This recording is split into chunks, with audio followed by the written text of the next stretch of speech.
All right, guys. Going to be doing another comic review and another book sent to me by my friend Chris. Thank you once again, bro.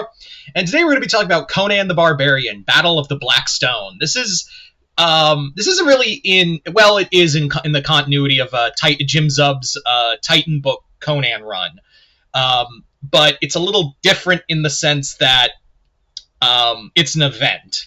So it's I guess I wouldn't call this like Volume 4. There is a Volume 4 out there. I haven't read that yet, but Battle for the Black Stone is basically like the buildup of all the stuff that's been going on in the past 3 story arcs that started all the way in Volume 1. And not only does it deal with Conan himself, but it also deals with the entire Howard verse. The Howard verse, Robert E. Because here's the thing, Robert E. Howard is known best for Conan the Barbarian. I think we all agree on that. But Robert E. Howard also created a shit ton of other characters. The other one being most notable, Solomon Kane. And but there were other characters that are part of the Robert E. Howard creation list that are vastly underused. Like they're very underused, and I guess like when some comic company gets the rights to Conan the Barbarian, they get everything else with Robert E. Howard, which is going to be interesting because if I understand right, Conan the Barbarian is going to be public domain very soon. And I guess all of Robert E. Howard's other work too is going to be added to that public domain list. So hopefully we can do something that's not horror with these characters.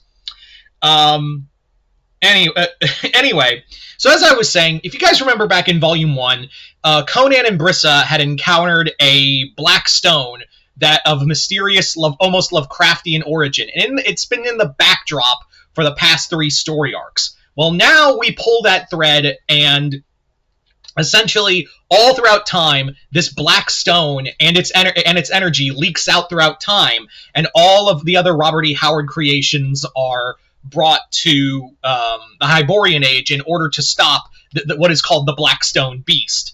Now, the big thing you have to understand is that, again, this is Jim Zub's massive love letter to Ron Howard creations. And keep in mind, even I didn't know how many characters Ron Howard had created. I was unaware, because I knew about Black Agnes, Solomon Kane, and Conan, and Brissa. That was really it. But then you have,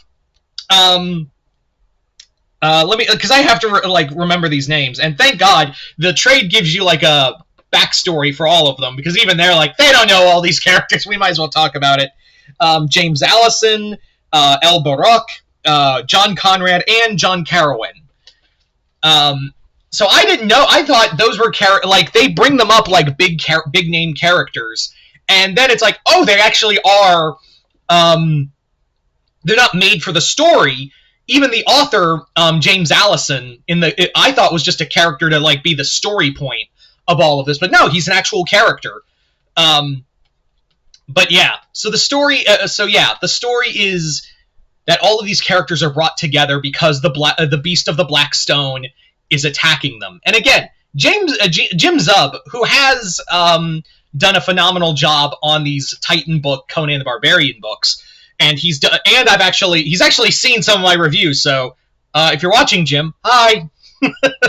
It was cool meeting you at MegaCon. It was great talking to you. But the comic does have this epic feel to it, and it is a massive love letter to the Howard verse.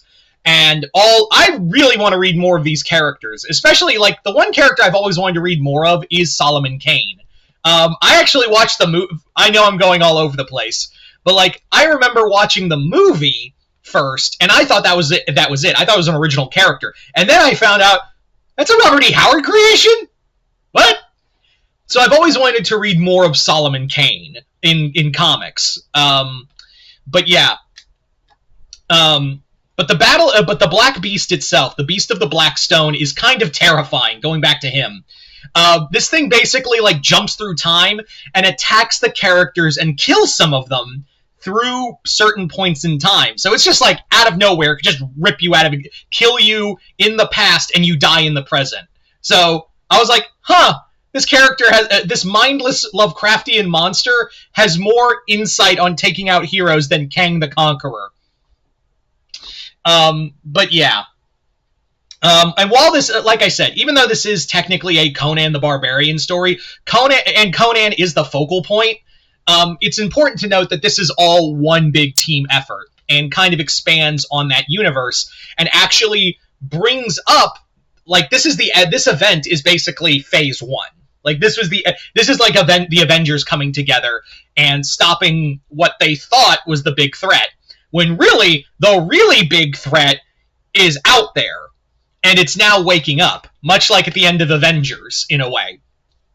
I don't know if I want to spoil what that threat is. If you know your Howard, if you know your Robert E. Howard books, as well as, let's say, your Marvel, then you might know who I'm talking about, or what I am talking about.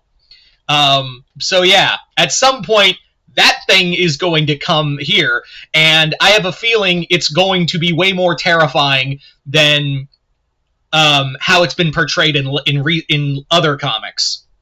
You know what I'm saying? So yeah, I've been really loving Jim Zub's Conan the Barbarian books. They've just been nothing short of awesome, and this event was really cool, and it makes me want to read more of Robert E. Howard's characters, because again, as much as I like a lot of the Robert E. Howard stories, especially I'm a big Conan the Barbarian fan, and I want to read more Solomon Kane, Dark Agnes. She's been called both, Black Agnes and Dark Agnes. So yeah, Dark Agnes. Even Carowin and Conrad sound really cool, and El Barak. This all sounds like characters I would really enjoy, like these fun kind of pulp adventure kind of stories. But yeah. So yeah, I think it's a cool intro to that universe if you haven't already or have a mild understanding of it. So yeah, I've been really these Conan the Barbarian comics don't miss at all, and I'm really excited to see where this goes next. But yeah, so Chris, thank you once again, bro, for sending me that book. And yeah, if you read this event, let me know in the comments below what you guys thought of it. Comment below, let me know. Other than that, hope you all enjoyed this, Mr. Multiverse. I'll see you next time in the multiverse.